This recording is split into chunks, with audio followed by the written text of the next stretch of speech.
top stories this evening, sponsored by Courts, bringing value home. 4 of 6 political parties sign ERC'S Elections Code of Conduct. APNU says it has no confidence in the commission. Forward Guyana movement launches manifesto dubbed Contract with the People. Jagdeo promises relief as housing backlog from 2019 strains patience of thousands. And from a cell block to second chance, Guyana's prison revolution stuns region. Prison director. HGP Nightly News begins now.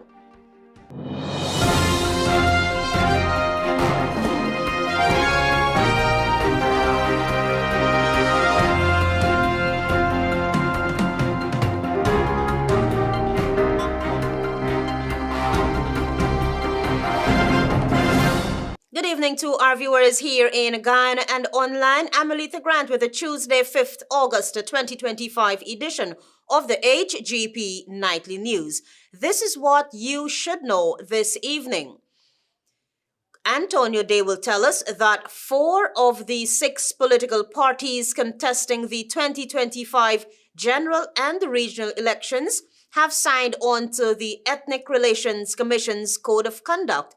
The signing took place at the Ortachang Conference Center on Tuesday. Here's more. On Tuesday, 4 of the 6 political parties contesting the 2025 general and regional elections have signed the Ethnic Relations Commission's Code of Conduct at a ceremony held at the Ortachang Conference Center.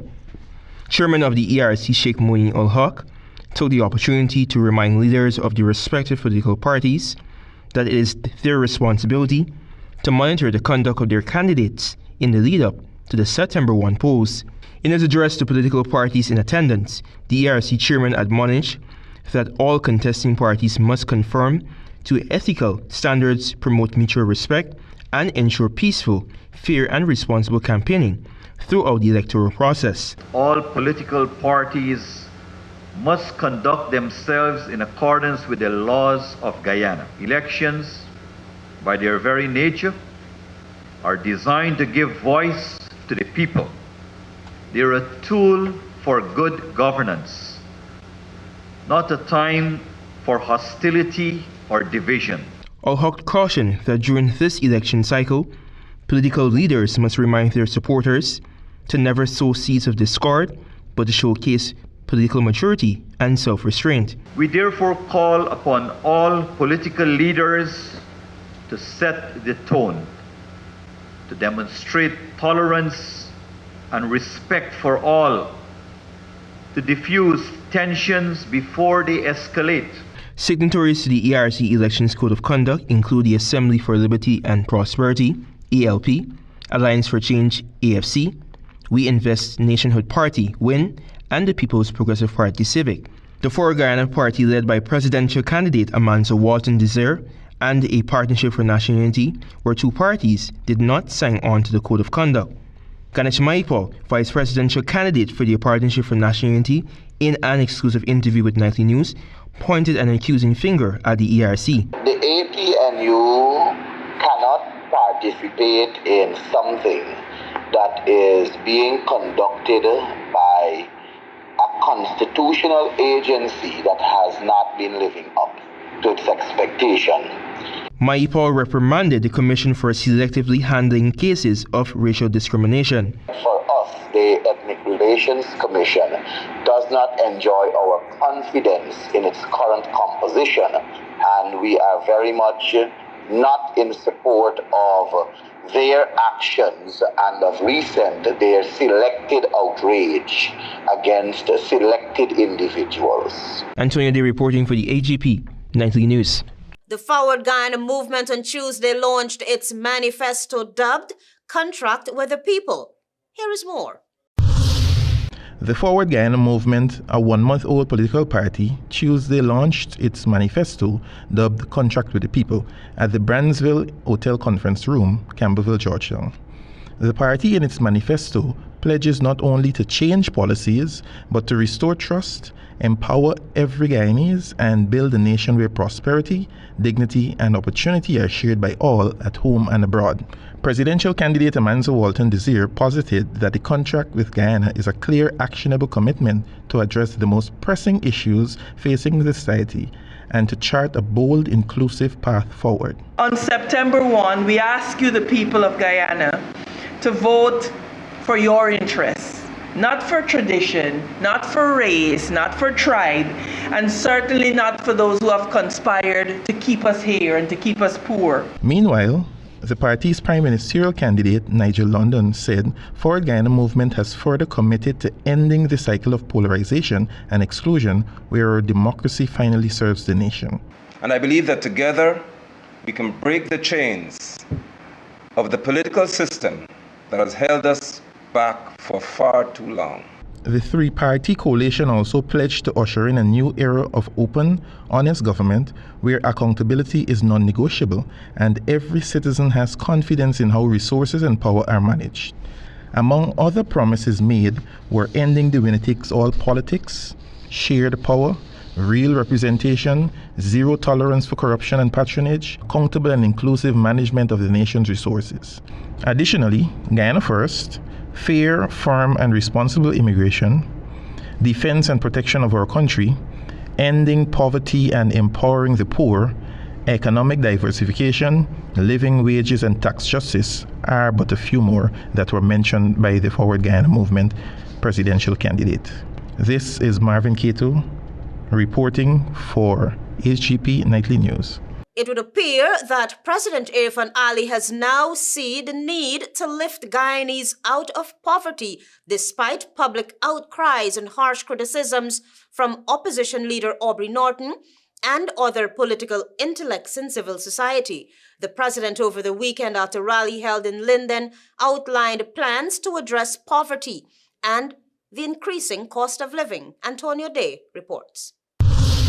Head of State Irfaan Ali on Sunday evening laid out a case for the People's Progressive Party Civic as the only political movement with clear actionable vision to lift Guyanese families out of poverty. Speaking at a public rally in Linden Region 10, the president, in acknowledging citizens of their challenges in terms of economic hardships, said that tackling this challenge is on the agenda for his next government. And the People's Progressive Party, our government, we have a clearly defined poverty reduction strategy that will look at every one of these issues. According to the Guyanese head of state, he's cognizant of the challenges many families face and is in acknowledgement of global pressures, such as inflation, high freight costs, and fuel volatility. He defended these challenges, saying that they are beyond his country's control. When you talk about cost of living, we don't control international transport costs. Ali, bellowing at the top of his voice, said that his administration does not control the cost of fertilizers, but has put systems in place to reduce the impact of these rising global prices. The opposition ad nauseum has been calling for the implementation of price control ceiling to address the rising prices of goods. Economist and People's National Congress Reform member Elson Lowe, during an exclusive interview with Nightly News when asked about the idea of implementing a price control regulatory board, shared his perspectives. Practically, this is a very challenging concept. But more than that, we think that what has happened in Guyana that has caused us to go through such a difficult period in terms of the cost living crisis and prices spiraling out of control is that the government just has not dealt properly with this crisis. Lowe noted that while the establishment of a price control regulatory board is a feasible idea, Guyanese is not ready for such an approach. He explained that the government first has to admit that inflation is spiraling out of control and devise mechanisms to address them frontally. The economist told this newscast that such approach can only be taken through consultations with financial experts and not the disbursement of an $100,000 cash grant as the government did for citizens, citing it as a relief measure. Lowe contended that the current administration lacks the expertise in effective management of the economy. If they had built a fertilizer plant alongside the pipeline, we would have had access to free fertilizer or low-cost fertilizer, which would have brought the cost of food 20 to 30% down, as well as allowing us to supply much more food to the market and so on. So it is clear that the government has had a total lack of foresight and planning. Low contends that the government over the last 5 years in office has failed to effectively devise measures to counter the high living costs. Antonio Lee reporting for the HGP Nightly News. More news after this break. Stay with us. Thanks for staying with us. You're with the HGP Nightly News. The presidential candidate of a Partnership for National Unity, Aubrey Norton, is promising better wages and training opportunities for part-time workers, just months after publicly dismissing the government's initiative and linking its beneficiaries to criminal activity. We have more details in this report. Aubrey Norton, the presidential candidate for the Partnership for National Unity, is now vowing to improve wages and training opportunities for part-time workers, just months after he criticized the government's program and suggested its beneficiaries were tied to criminal activity. At a rally in Region 6 on Saturday, Norton pledged to raise the monthly pay for part-time workers from $40,000 to $50,000. He also promised that an APNU-led government would expand the initiative to include skills training and education opportunities. Norton had previously dismissed the part-time jobs program as a political tool used by the government to secure votes, and in public statements, he went as far as to suggest that some participants were involved in criminal activities. His latest remarks signal a clear shift as he now appears to be rebranding the initiative as one worth keeping, albeit under new management and with added support for professional development. They're telling people we are going to stop the $40,000 for the 10-day workers. Let me say this to you. We are aware that they were very biased in their choice, but we have said that we will increase the 10-day workers from 40,000 to 50,000. But in addition, we will train them so that they can get a job. The shift is seen by many as a calculated attempt to appeal to a large voting bloc that has benefited from the program, which was introduced by the PPPC in 2022, to support unemployed and underemployed citizens, particularly women in rural areas. More than 15,000 people are currently employed. Norton insisted that APNU's plans for the economy and employment will be clearly outlined in its soon-to-be-released manifesto.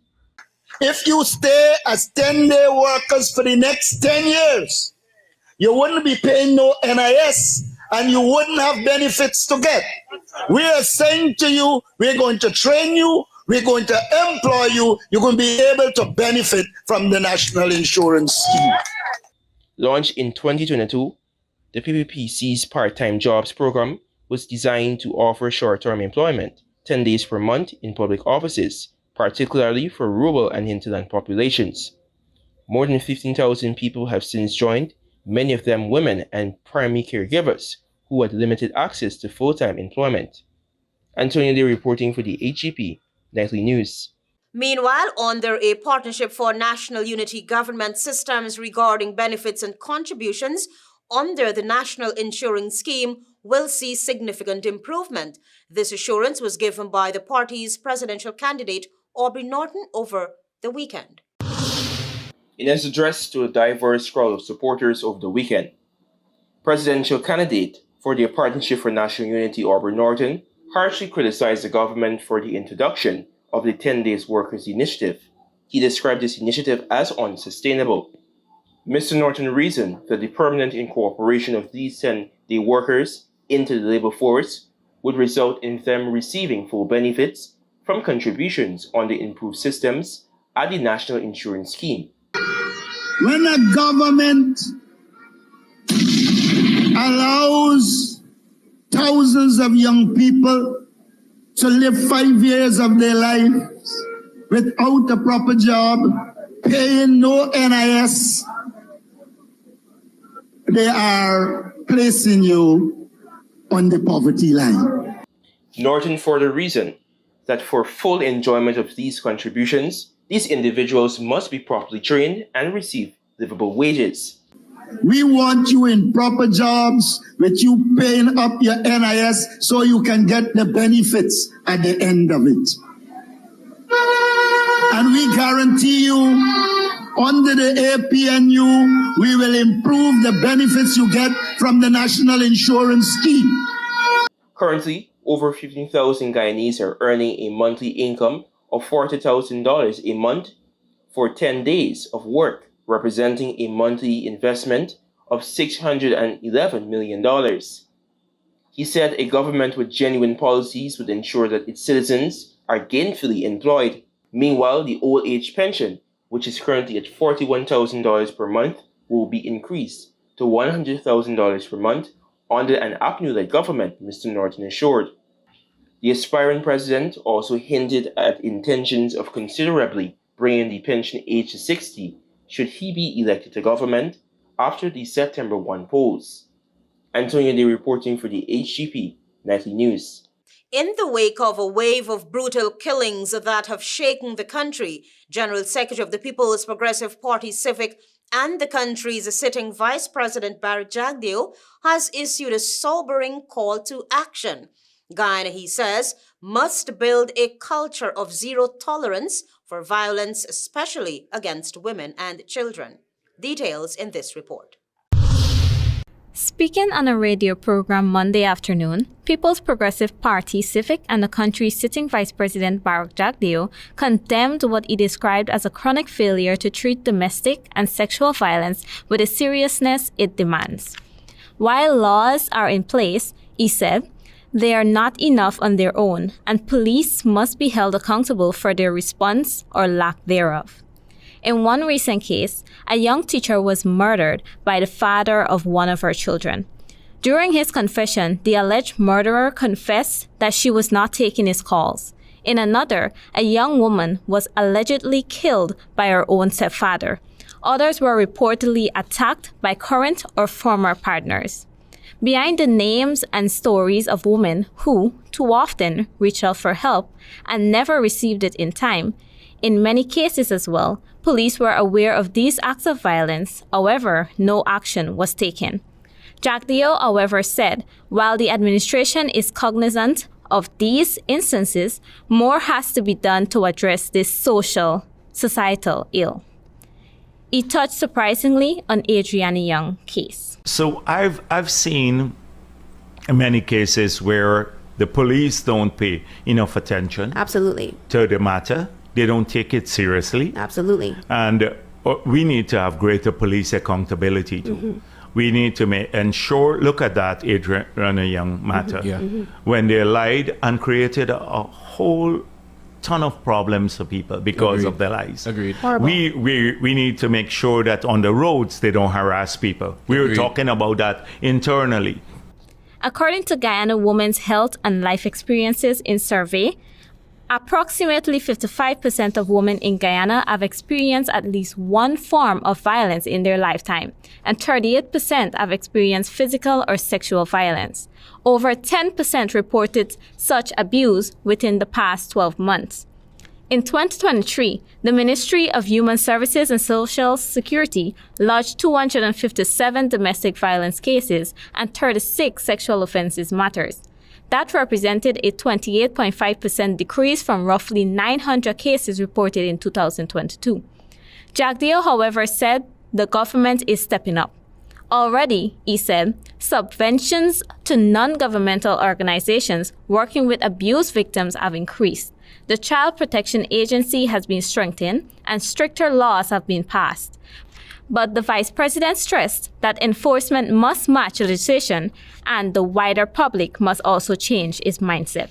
This is not a task for government.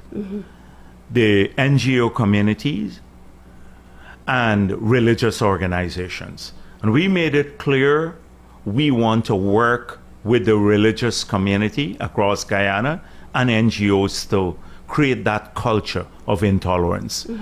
His words resonate at a time when Guyana is grappling with what many have called a national crisis of domestic and gender-based violence. Advocates have long called for more resources, more shelters, and faster intervention in cases of abuse. Now, the government says it is listening. But with lives at stake, the question remains, will the system finally change fast enough to save the next woman in danger? Jada June reporting for HGP Nightly News. More news after this break. Stay tuned.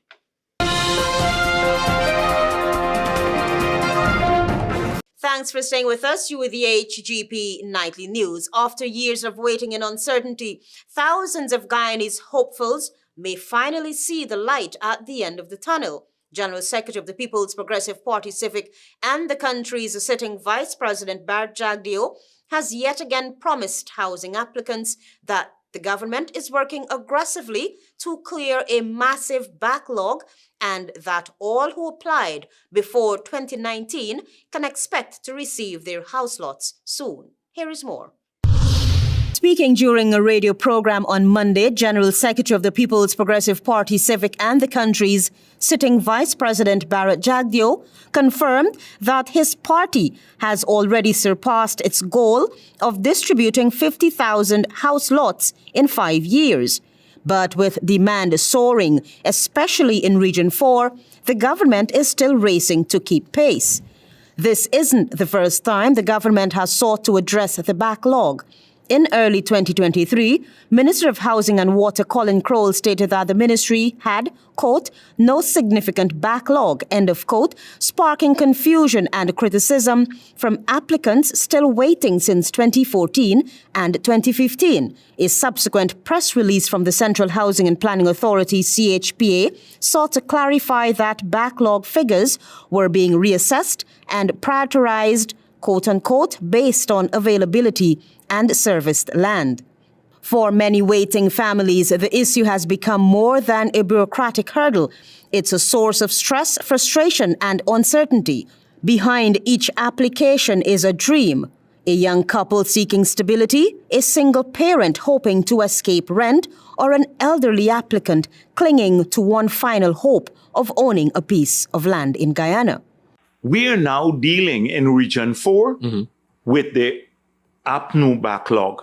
So guess what? We are now allocating up to 2019. If you made an application up to 2019, now you're getting your plots of land in Region 4.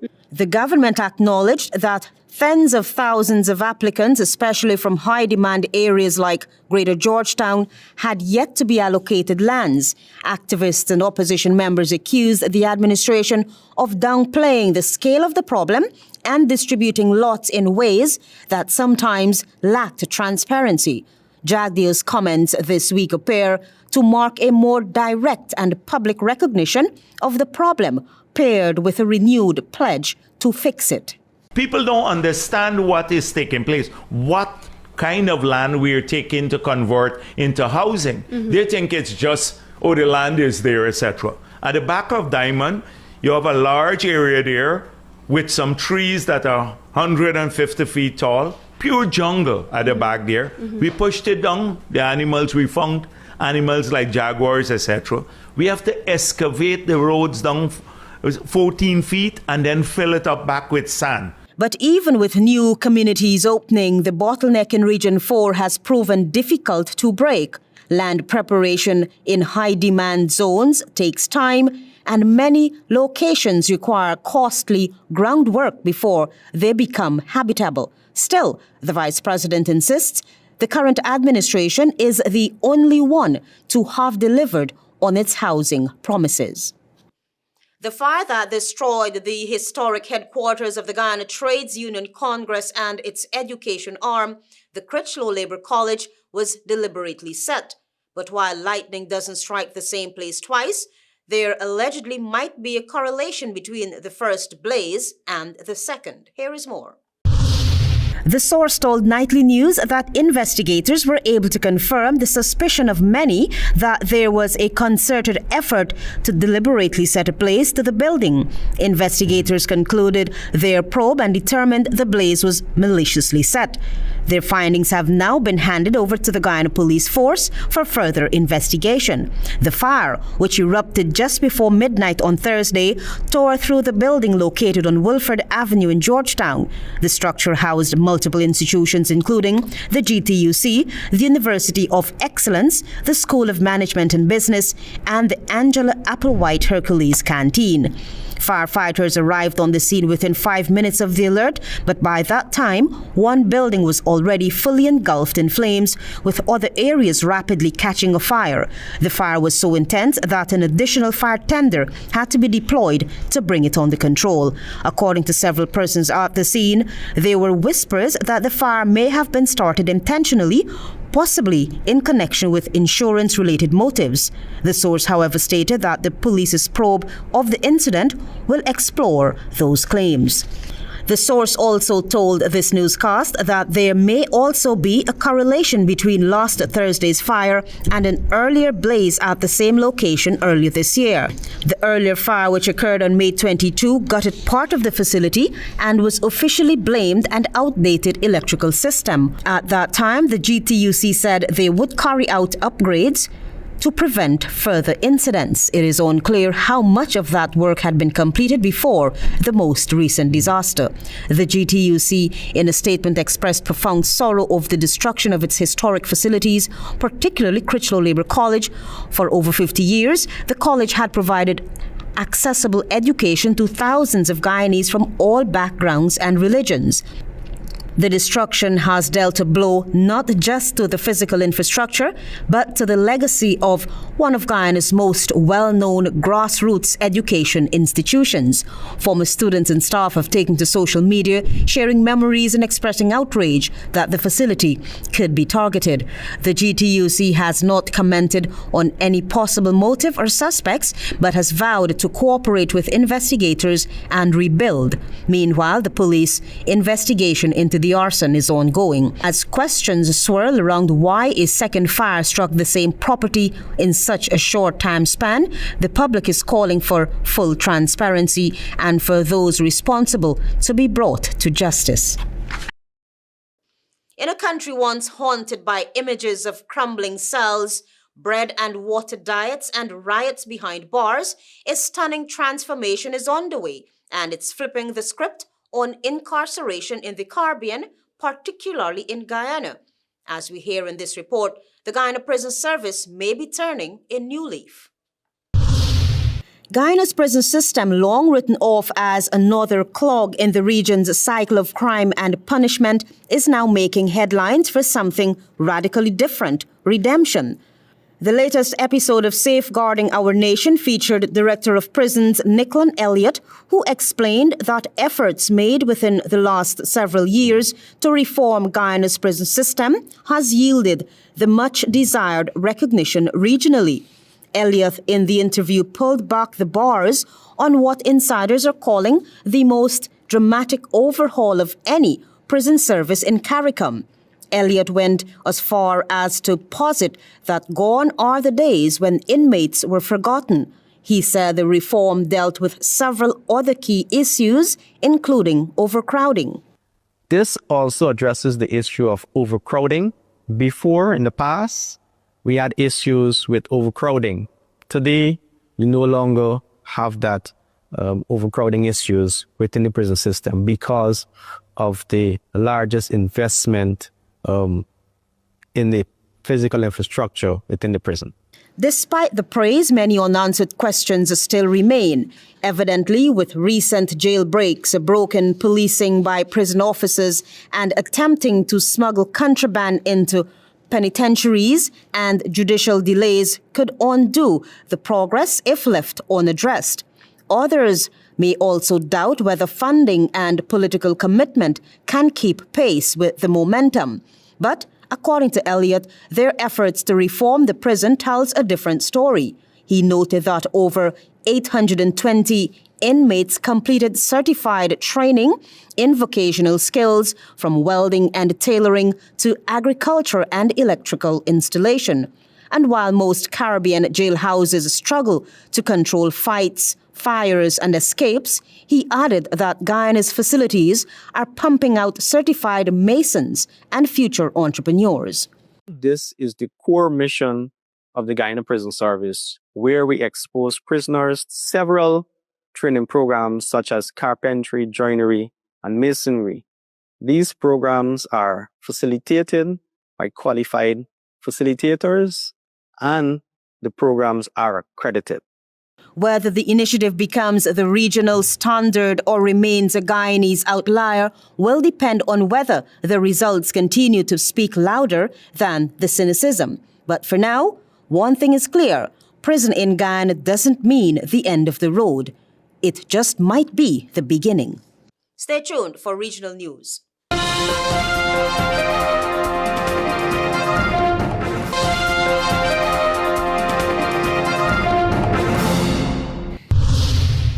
Good evening and welcome to Tuesday's edition of the Regional News. I am Antonio Day.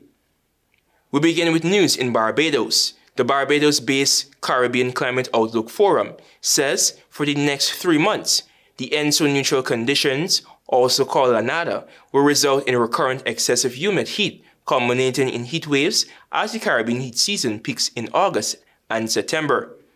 In its latest Caribbean Climate Outlooks publication, CARICOF said that the next 3 months could see rainfall intensity and shower frequency peaking in September and October, resulting in extremely high potential for flooding, flash floods, cascading hazards, and associated impacts. It warned also of the increasing Atlantic hurricane season activity in September. In its climate outlook for the period November 2025 to January 2026, CARICOF said that the spells of hazardous humid heat could ramp up towards September in the ABC Islands, such as Aruba, Bonaire, and Curacao, Barbados, the Windward Islands, and the Guyanas. However, the intensity of the peak of 2025 heat season is not forecast to match that of 2023 and 2024.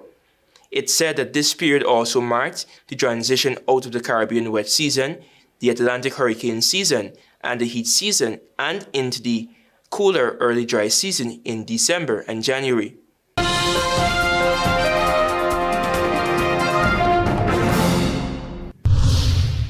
Over to news in Haiti. The United Nations Integrated Office in Haiti says that the human rights situation in the French-speaking country remained extremely worrying during the second quarter of 2025.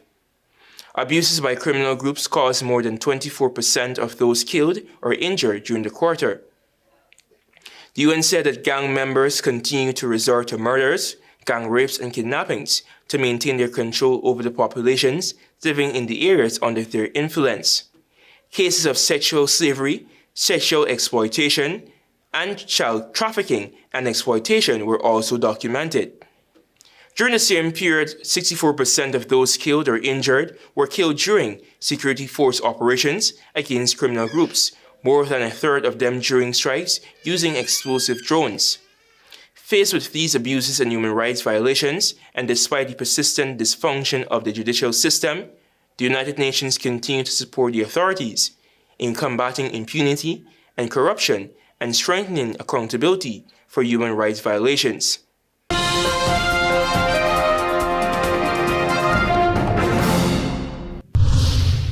Finally, with some international news. Egyptian President Abdel Fattah el-Sisi says that the war in Gaza is no longer a war to achieve diplomatic objectives or to free hostages. It has become a war of starvation, annihilation, and the elimination of the Palestinian cause.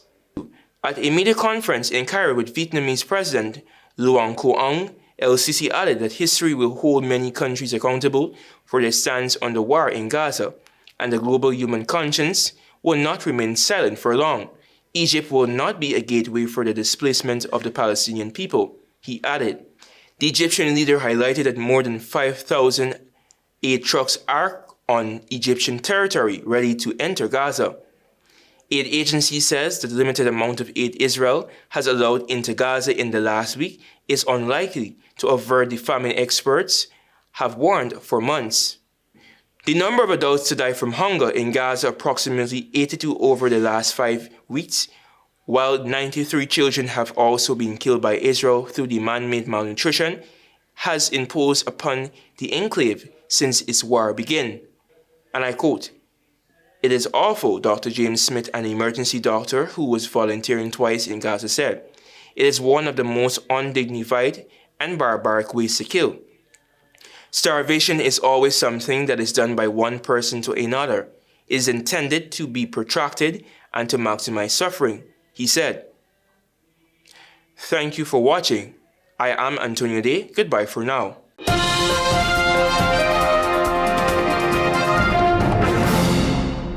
4 of 6 political parties sign ERC's Elections Code of Conduct. APNU says it has no confidence in the commission. Forward Guyana Movement launches manifesto dubbed Contract with the People. Jagdeo promises relief as housing backlog from 2019 strains patience of thousands. And from CELLBLOCK to Second Chance, Guyana's prison revolution stuns region prison director. Those are our major headlines. For these stories and more, please go to our website. It's www.hgptv.com. I'm ALETHEA Grant. Thanks for watching.